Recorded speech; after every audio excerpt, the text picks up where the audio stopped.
Audio on Instagram. It's quite easy and simple to upload any pre-recorded audio on your Instagram stories or as post. So let's get started. Launch Instagram app on your device. Ensure to log in or sign into your account. Then tap your story at top left corner of the screen.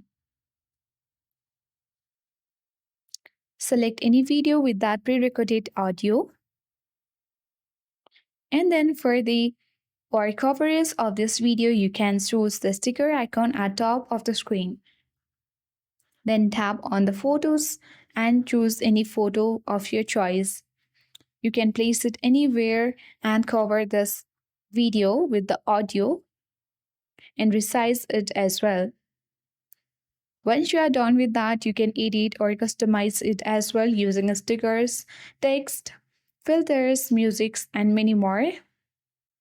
Now tap your story at the bottom left corner of the screen. And that's how we easily upload pre-recorded audio on Instagram. I hope this video was helpful. If it was, then do like, share, comment on this video. Thank you for watching. See you in the next video.